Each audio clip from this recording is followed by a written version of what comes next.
മുതിർന്ന ആൾക്കാരെ മാറി അവർ ലോകത്തിൻ്റെ പല ഭാഗങ്ങളിലാണ് ജീവിക്കുന്നത്. കുറേ പേര് ദുബായിലും UAE ഉണ്ട്, ചിലർ ഓസ്ട്രേലിയയിലുണ്ട്, ന്യൂസിലൻഡിലുണ്ട്, കേരളത്തിൽ ജീവിക്കുന്നത്, അങ്ങനെ പല സ്ഥലത്താണ്, ബാംഗ്ലൂരിലൊക്കെ ജീവിക്കുന്നവരുണ്ട്. ഇവരുടെ വാട്സാപ്പ് കൂട്ടായ്മ ഞങ്ങൾ അതിലൂടെ എപ്പോഴും ഇൻട്രാക്ട് ചെയ്യും. ഞാനും കാർത്തിക് നായകനായി കാർത്തിക്. അപ്പോൾ കുട്ടികളൊക്കെ 2 വർഷം മുമ്പ് മോഹൻലാലിൻ്റെ ബർത്ത്ഡേ വന്ന സമയത്ത് ലാലിൻ്റെ ഒരു ബർത്ത്ഡേ വിഷ് ചെയ്തത് വീഡിയോ ചെയ്തു. ഇപ്പോൾ കുട്ടികളെ വിളിച്ചു പറഞ്ഞു ലാലിൻ്റെ നമ്മുടെ ഗ്രൂപ്പിലില്ല, അപ്പോൾ അവർ ലാലിനെ അയച്ചു കൊടുത്തു. ഞാൻ മോഹൻലാലിനെ അയച്ചു കൊടുത്തു. മോഹൻലാൽ കണ്ടോട്ടെ വിളിച്ചിട്ടുണ്ട്. ഈ കുട്ടികൾക്ക് ബർത്ത്ഡേ പല ഭാഗങ്ങളിൽ ലോകത്തിൻ്റെ പല ഭാഗങ്ങളിലും വാട്സാപ്പ് ഗ്രൂപ്പിൽ എന്നെ ചോദിച്ചു. ഇപ്പോൾ ലാലിനെയാണ് അങ്ങനെ ലാലിനെ ഗ്രൂപ്പിൽ ചേർത്ത് പിന്നെ എല്ലാ സിനിമയിൽ പ്രവർത്തിച്ച എല്ലാവരും ഉണ്ടായിരുന്നു. അപ്പോൾ മോഹൻലാൽ എന്നെ കഴിഞ്ഞ വർഷം നിർദ്ദേശം വെച്ചു. കഴിഞ്ഞ ഒക്ടോബറിൽ നമുക്ക് ഒത്തുകൂടാൻ വേണ്ടി തിരുവനന്തപുരത്ത് മോഹൻലാലെ കാർത്തികമായിട്ട് ഈ കുട്ടികളുടെ ലോകത്തിൻ്റെ പല ഭാഗങ്ങളിൽ നിന്ന് ഒത്തുകൂടി. അതൊന്നും വല്ലാത്ത സിനിമയിലെ മറക്കാൻ പറ്റാത്ത ഒരു ഓർമ്മയാണ്. അത് കുട്ടികളെ വലിയ കുട്ടികളാണ്. അപ്പോൾ അതിൽ സിനിമ ഞാൻ കുട്ടികളുടെ പരിപാടിയാണെന്ന് ഓർത്ത് പറയുന്ന സംഭവം സിനിമ വേറെ കുട്ടികളുണ്ട്. മോഹൻലാലിൻ്റെ എപ്പോഴും വലിയ പാട്ടിലേക്ക് ആ കുട്ടി ആ സിനിമയെ കഴിച്ചു പോകും. ആ കുട്ടിയെ മാത്രം ഞാൻ കൂട്ടിയിട്ടില്ല. ഈ വാട്സാപ്പ് കൂട്ടായ്മ കാപ്പി മാത്രം അതിന് കാരണം നമുക്ക് പറയാനില്ല. അതിന് ഓർമ്മകളുണ്ട്. പക്ഷെ ജീവിതത്തിൽ മാക്സിമം വർഷം കോൺടാക്ട് ചെയ്യാൻ പറ്റില്ല.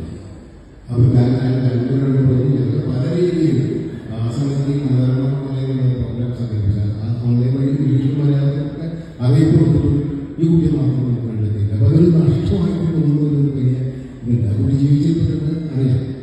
അതുപോലെ തന്നെ കാത്തോലിക്കാവിലെ അപ്പം തന്നെ ഞാൻ കഥ പറയുന്നത് ക്ഷമിക്കാൻ കുട്ടികളുടെ പരിപാടി ഞാൻ തന്നെ പറയുന്നത് കാത്തോലിക്കാവിലെ അപ്പം തന്നെ അറിയാം. കുറേ കുട്ടികളുണ്ട്. അവർ പല ഭാഗത്തൊക്കെ കിടക്ക് ചില കുട്ടികളൊക്കെ വീട്ടിൽ വെച്ച് കാണും. അവർ പോകുന്നത് വലിയ ആൾക്കാരെ അതിൽ ഒരു കുട്ടിയെ കഥ ഞാൻ പലയിടത്തും പറഞ്ഞിട്ടുണ്ട്. നിങ്ങൾ ആ സിനിമ കണ്ടിട്ടുണ്ടെങ്കിൽ അറിയാം. ഒരു കാക്കോത്തിയുടെ ഒരു കഥ പറയുന്ന ഒരു സീക്വൻസ്.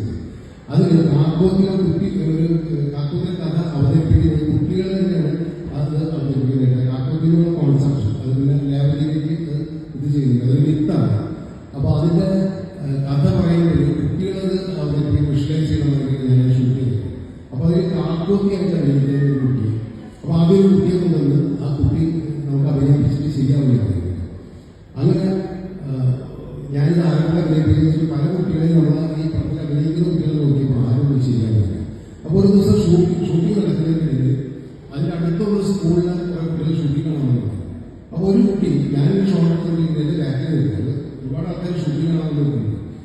എന്നെ ഇങ്ങനെ തോന്നിയിട്ട് എന്താ മാറിയൊക്കെ ഷൂട്ടിംഗ് എന്താ ഷൂട്ട് ചെയ്യുന്നത് കാണുന്നില്ല. അപ്പോൾ അതുകൊണ്ട് എന്നോട് എന്നെ തള്ളി മാറ്റി. അപ്പോൾ ഞാനെൻ്റെ സംവിധായകനാണല്ലോ ഞാനാണ് കാര്യങ്ങളൊന്നും കുട്ടിക്കറിയില്ല. അപ്പോൾ ഞാനൊരു വലിയ കുട്ടികളെ തള്ളി മാറ്റി. അപ്പോൾ എനിക്കത് കൗതുകം തോന്നി. 2 പ്രാവശ്യം നിന്ന് ഞാൻ മോഡൽ ഞാൻ മുന്നിലേക്ക് ഈ കുട്ടിയുടെ ചലനങ്ങൾ ഞാൻ വായിച്ചു ചെയ്തു. അപ്പോൾ ഷോർട്ട് കിട്ടില്ല. രേവതിക്ക് ഷോർട്ടുണ്ട്. രേവതിക്ക് ചെയ്യുന്ന ഈ കുട്ടി അഭിനയിക്കുക. അവിടെ ഞാൻ പറയുന്നത് കുട്ടി ഡയലോഗ് കുട്ടി കേട്ടിട്ട് രേവതി ഷോർട്ടിൽ അഭിനയിക്കുന്ന ഡയലോഗ് കുട്ടികളെന്ന് പറയാം. ഞാൻ പലപ്പോഴും കുട്ടികൾ പോകുന്ന പോയിട്ടുണ്ട്. 2 ദിവസം അടുത്ത ദിവസം കുട്ടി ഷൂട്ടിനാണ് കുട്ടികൾ. ഞാൻ കുട്ടിയോട് പറഞ്ഞു മോള് സിനിമയിൽ അഭിനയിക്കുന്നതെന്ന് ചോദിച്ചു. കുട്ടിയുടെ മുഖത്തൊരു എക്സ്പ്രഷൻ വന്നു. ഭയങ്കര നമുക്ക് സങ്കല്പിക്കാൻ പറ്റും. പറഞ്ഞു കൊടുക്കാനുള്ള എക്സ്പ്രഷൻ വരും. കുട്ടി ഓടിപ്പോയി. അങ്ങനെ ഞാൻ ആൾക്കാരോട് ചോദിച്ചപ്പോൾ കുട്ടി അടുത്ത സ്കൂളിൽ പഠിക്കുന്ന അവിടുത്തെ ടീച്ചേഴ്സിനോട് ചോദിച്ചു. അപ്പോൾ അവിടുത്തെ തഹസിൽദാരുടെ മോളെ നോക്കി. അപ്പോൾ അച്ഛനെ ബന്ധപ്പെട്ടു. ആദ്യം അതിന് മടിച്ചു. പിന്നെ കുട്ടീനെ അഭിനയിപ്പിച്ചു.